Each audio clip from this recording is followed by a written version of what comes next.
hal adalah ia menyertai aku. Terdapat dalam Yohanes pasal 8 ayat 29. Dan ia yang telah mengutus aku, ia yang menyertai aku, ia tidak akan membiarkan aku sendiri, sebab aku senantiasa berbuat apa yang berkenan kepadanya. Saudara-saudaraku, hari ini saya mau bicara tentang hal ini. Kalau kita lihat bahwa dunia hari-hari ini tidak menjanjikan yang baik. Di tahun 2023 ini ada banyak yang meramalkan bahwa ini tidak menjadi tahun yang baik bagi kita, tetapi menjadi tahun yang sulit. Tapi hanya satu yang kita percayai, bahwa ia menyertai aku. Amin. Ia menyertai aku. Dan hal yang perlu kita pertanyakan adalah bagaimana supaya ia menyertai aku. Mari kita buka Yohanes pasal 8 ayat 29. Dan ia yang telah mengutus aku, ia yang menyertai aku, ia tidak membiarkan aku sendiri, sebab aku senantiasa berbuat apa yang berkenan kepadanya. Yang pertama adalah, kalau saya dan saudara mau disertai, maka yang harus kita lakukan adalah menjadi utusan. Kalau kita tidak menjadi utusan, maka jangan berharap bahwa saya dan saudara disertai. Dan untuk disertai hal ini yang paling utama, bagaimana kita mengambil bagian untuk menjadi utusan. Saya dan saudara sebagai utusan di dalam dunia ini. Jadi kalau dunia menjanjikan hal-hal yang tidak baik, tetapi bagi seorang utusan, itu adalah hal yang baik. Saudara-saudaraku, kalau kita lihat bahwa Yesus itu menjadi utusan, dia mengambil rupa manusia dan menjadi sama seperti saya dan saudara. Dia mau mengambil dan dia mau menjadi utusan. Tanpa dia menjadi utusan, maka tidak ada penyertaan Tuhan dan dia tidak bisa merasakan itu. Kenapa dia disertai? Karena dia menjadi manusia. Dia menjadi manusia, maka penyertaan sebagai manusia itu perlu terjadi dan perlu berlaku atas saya dan saudara. Kalau hari ini kita tidak mengambil bagian menjadi utusan, jangan berharap bahwa Yesus akan menyertai kita. Kalau menjadi utusan, maka yang kita lakukan bukan maunya saya, bukan keinginan saya, bukan kepentingan saya, tetapi yang kita lakukan adalah siapa yang mengutus kita. Kita melakukan apa yang menjadi utusan. Dan kalau kita menjadi utusan, berarti kita mendapat mandat. Maka mandat itu terjadi atas saya dan saudara, dan kemudian kita melakukan maunya yang mengutus, keinginan yang mengutus, dan apa yang dia mau, itu yang patut kita kerjakan dan lakukan. Maka sebagai seorang utusan tidak punya kepentingan pribadi, tetapi yang dipentingkan adalah kepentingan Tuhan yang mengutusnya. Itu yang terjadi bagi saya dan saudara. Oleh sebab itu, kalau kita menjadi utusan, maka di dalam diri kita harus mengambil tujuan bahwa saya mau melakukan apa maunya Tuhan, bukan mau pribadi. Yang berikut adalah tidak dibiarkan sendiri, saudara. Kalau kita menjadi utusan, tidak dibiarkan. Kenapa? Ada penyertaan Tuhan di sana. Kenapa? Karena saya dan saudara melakukan bukan kehendak kita, tapi kehendak yang mengutus. Maka di setiap tempat dia ada bersama-sama dengan kita. Kalau dia ada bersama-sama dengan kita, maka kita selalu dihibur. Kita selalu ada yang membimbing, kita selalu ada yang menyertai. Saudara, jangan pernah melakukan sesuatu sebagai utusan untuk tidak mengambil bagian penyertaan Tuhan atas hidup kita. Tuhan mau menyertai kita, tetapi persoalannya, adakah kita menjadi utusan yang baik atau tidak? Ini yang paling penting. Kalau kita menjadi standar utusannya Tuhan, percaya saudara, dia tidak pernah biarkan kita sendiri. Amin. Dia tidak pernah biarkan kita sendiri. Dia selalu ada dalam setiap kesulitan kita, dalam setiap pergumulan kita, dalam setiap persoalan kita. Dia hadir di sana untuk bersama-sama dengan saya dan saudara. Yesus tidak pernah dibiarkan sendiri. Ada penyertaan Tuhan atas hidupnya. Kenapa dia harus disertai? Karena dia manusia, saudara. Jadi itu adalah bukti contoh bahwa Tuhan menjadi manusia, maka dia butuh penyertaan. Kita sebagai manusia yang dimana Tuhan mengambil bagian untuk jadi sama seperti dengan kita, agar supaya kita semua merasakan tidak dibiarkan sendiri. Amin. Kita harus mampu merasakan bahwa aku tidak sendiri. Ada Tuhan di hidupku. Itu yang paling penting. Dan yang paling utama adalah apa? Berbuat yang berkenan kepadanya. Jadi kalau supaya kita tidak dibiarkan sendiri dan kita menjadi utusan yang baik, maka kita berbuat apa yang berkenan kepada yang mengutus kita. Bukan berkenan kepada maunya kita. Setiap manusia di dalam otak kepalanya itu dia punya pemikiran sendiri, punya pemikiran masing-masing. Tetapi ketika kita menjadi utusan, kita buang itu, maka yang kita mau lakukan adalah maunya Tuhan. Kenapa, saudaraku? Karena kalau kita melakukan apa yang berkenan kepadanya, maka percaya bahwa saya dan saudara berkenan di hadapan Tuhan. Yang kita kejar adalah bagaimana saya dan saudara ini berkenan kepadanya. Bukan berkenan kepada manusia. Manusia boleh berjanji A, B, dan C. Tetapi Tuhan adalah Tuhan yang selalu menepati janjinya. Dia tidak biarkan kita sendiri. Hari ini pikirkan, apakah saya sudah berkenan kepada Tuhan yang mengutus saya atau tidak. Di tahun 2023, lakukan apa yang berkenan kepada Tuhan. Maka kita akan merasakan bahwa Tuhan akan memberkati kita setiap waktu. Amin. Yang berikut adalah, siapa yang melakukan supaya ia menyertai? Yohanes pasal 14 ayat 16. Aku akan meminta kepada Bapa, dan ia akan memberikan kepadamu seorang penolong yang lain, supaya ia menyertai kamu selama-lamanya. Amin. Jadi saudara-saudaraku, penyertaan itu berdasarkan permintaan. Jadi aku yang meminta kepada Bapa. Jadi kalau saya dan saudara untuk disertai, maka ini berdasarkan permintaan. Amin, saudara. Maka saya dan saudara harus meminta supaya Tuhan menyertai. Aku akan meminta kepada Bapa.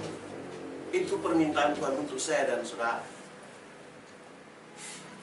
Hari ini, saudaraku, mari kita berada di dalam ranah di mana sayalah dan saudara yang menjadi orang yang diminta untuk disertai. Jadi saudaraku, tanpa permintaan itu tidak akan pernah terjadi.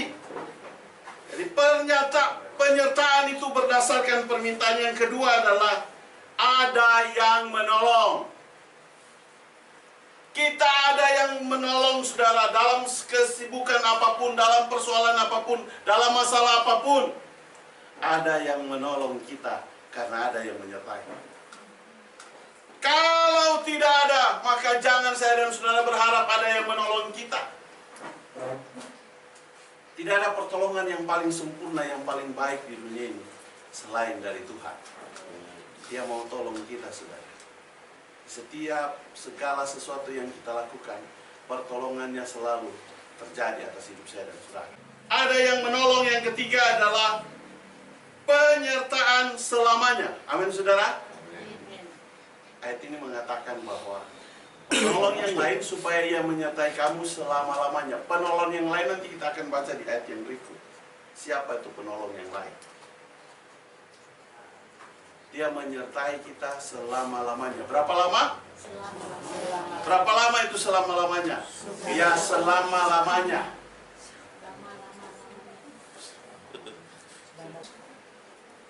Selama-lamanya. Artinya dia tidak membiarkan kita. Amin, saudara. Dia tidak membiarkan kita. Dia menyertai kita selama-lamanya. Siapa ia yang menyertai itu? Yohanes 14 ayat 17. Yaitu roh kebenaran. Dunia tidak dapat menerima dia, sebab dunia tidak melihat dia dan tidak mengenal dia. Tetapi kamu mengenal dia, sebab dia menyertai kamu dan akan diam di dalam kamu. Amin. Penyertaan penolong yang lain itu adalah roh kebenaran. Maka kau, saya dan saudara, untuk disertai oleh roh kebenaran, benarkan hidup kita. Sepanjang hidup kita tidak benar, jangan saya dan saudara mengharapkan bahwa ada penolong roh kebenaran itu atas hidup saya dan saudara. Kalau kita tidak melakukan yang benar, maka antara yang menolong, yang ditolong, itu bertentangan. Tidak akan pernah terjadi pertolongan di sini. Tapi kalau kita melakukan kebenaran, maka antara yang ditolong dan yang menolong itu selaras, sejalan. Itu dapat terjadi. Jika hari-hari ini hidup kita masih jauh dari kebenaran, mari kita betulkan untuk supaya lakukan yang benar, agar supaya penyertaan itu selalu ada dalam hidup saya dan saudara. Hanya di dalam kebenaran, roh kebenaran itu menyertai kita. Kalau kita di luar dari kebenaran, jangan berharap ada roh kebenaran itu menyertai saya dan saudara. Dunia tidak melihat dan tidak mengenal roh kebenaran. Yang mengenal adalah saya dan saudara. Oleh sebab itu, saudara-saudaraku, mari saya dan saudara dapat melakukan apa yang menjadi keinginan yang menolong kita. Amin, saudara. Amin. Dunia tidak melihat dan tidak mengenal dia. Namanya itu bukan Yesus yang Maha Kuasa, itu tidak dikenal itu. Dia tercatat namanya sebagai manusia, seperti saya dan saudara. Namanya siapa? Yesus. Seperti saya dan saudara. Dan oleh sebab itu dia merasakan apa yang menjadi persoalan kita, pergumulan kita, permintaan kita. Itulah sebabnya roh kebenaran itu dihadirkan. Dan dia minta untuk supaya menyertai orang-orang yang benar. Jadi kalau kita orang-orang yang benar, dapat dipastikan bahwa penyertaan Tuhan itu ada atas hidup saya dan saudara. Katakan amin. Amin. Ada dalam hidup saya dan saudara. Kita mengenal dia, dia yang menyertai. Kita mengenal, kita tahu bahwa ada Roh Kudus dalam hidup saya dan saudara. Bukankah ketika kita berdoa, kita merasakan bagaimana hadirat Allah dalam hidup saya dan saudara? Bukankah kita ketika meminta tolong, meminta penyertaan Tuhan, bukankah dia datang selalu menghibur saya dan saudara? Tidak ada penghibur dan penolong yang lebih baik selain roh kebenaran itu. Mari kita berlomba-lomba untuk menjadi orang yang benar.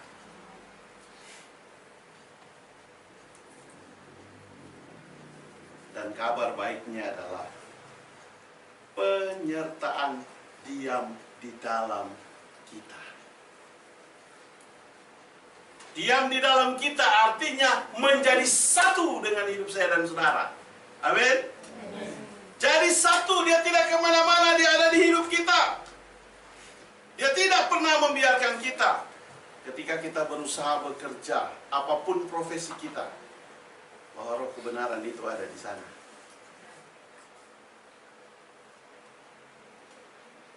Mungkin hari ini kerja, belum ada laku, jualan dan lain sebagainya. Saudara, Tuhan itu punya banyak waktu untuk memberkati saya dan saudara. Kalau hari ini tidak diberkati, masih ada hari esok. Kalau besok belum diberkati, masih ada besok. Kalau besoknya lagi masih belum diberkati, masih ada besok lagi. Artinya setiap waktu kita punya kesempatan untuk diberkati oleh Tuhan. Oleh sebab itu saudara-saudaraku, mari kita mau minta roh kebenaran itu diam di dalam hidup saya dan saudara. Bukan di samping, bukan di depan, bukan di belakang, tetapi di dalam hidup kita, menyatu dengan kita. Dan oleh sebab itu, kemanapun kita pergi, dia tetap akan ada bersama-sama dengan kita. Apa yang dilakukan agar ia menyertai? Matius pasal 28 ayat 20. Sebagai ayat saya yang terakhir. Dan ajarlah mereka melakukan segala sesuatu yang telah kuperintahkan kepadamu. Dan ketahuilah, aku menyertai kamu senantiasa sampai kepada akhir zaman. Amin. Saudaraku, untuk disertai, maka satu hal yang harus kita lakukan, harus menjadi pengajar yang melakukan. Amin. Ini ayat ini mengatakan, dan ajarlah mereka melakukan segala sesuatu yang telah kuperintahkan kepadamu. Jadi kalau tanpa itu, maka penyertaan selama-lamanya itu tidak akan terjadi bagi hidup saya dan saudara. Oleh sebab itu, kita ini sebagai pengajar, saudara. Dan kalau sebagai pengajar, jangan kita yang diajarin orang. Amin. Sebagai pengajar, kita ini tempat curhat orang. Orang Kristen itu dilarang untuk curhat ke orang. Karena kita adalah tempat untuk dicurhat orang kepada kita. Kita adalah tempat solusi orang atas hidup saya dan saudara. Amin. Jangan kita yang pergi ke orang tetangga yang lain yang sesama orang Kristen, tidak apa-apa. Amin, saudara. Kenapa? Karena kita ini adalah pelaku. Sebab itu firman Tuhan harus menjadi pengajar dan pelaku. Kalau pelaku berpengalaman nggak kira-kira? Berpengalaman. Kalau punya pengalaman bisa nggak ngajarin orang? Bisa. Ini firman, pengalaman banyak di sini. Saudara-saudaraku, mari kita menjadi pelaku. Ini adalah buku penuntun kita. Ini adalah buku kehidupan kita. Semua ada di sini. Saudara mau kaya ada di sini. Mau apa, mau pintar ada di sini. Mau berpengalaman ada di sini. Semua ada di sini. Tidak ada buku selengkap seperti buku ini. Ini buku yang paling lengkap. Amin, saudara. Amin. Sekali lagi, jangan curhat ke orang. Karena kita ini adalah tempat Amin. Jangan cari solusi ke orang yang lain. Karena kita ini tempat apa? Tempat orang cari solusi. Kenapa? Karena ada roh kebenaran dalam hidup saya dan saudara, menyertai hidup kita. Itu jaminan. Amin. Kalau ada roh kebenaran, maka orang akan curhat kepada kita dan kita akan kasih solusi. Karena yang memberikan solusi itu bukan saya, tetapi Dia yang kita menjadi pelakunya. Amin, saudara. Yang kedua adalah mengajar, yang menerima perintah.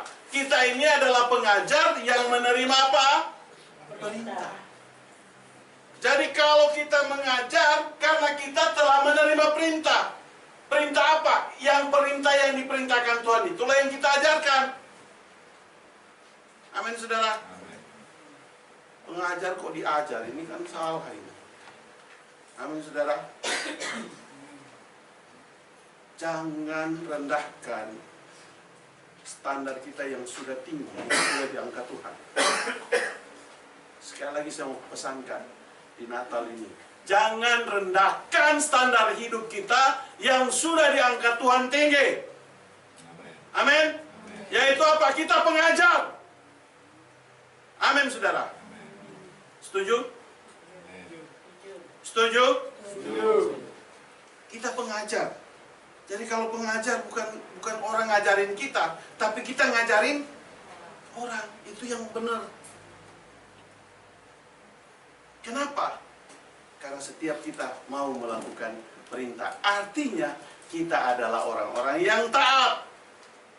Amin, saudara. Kita orang-orang yang taat. Itu yang maunya Tuhan atas hidup saya dan saudara.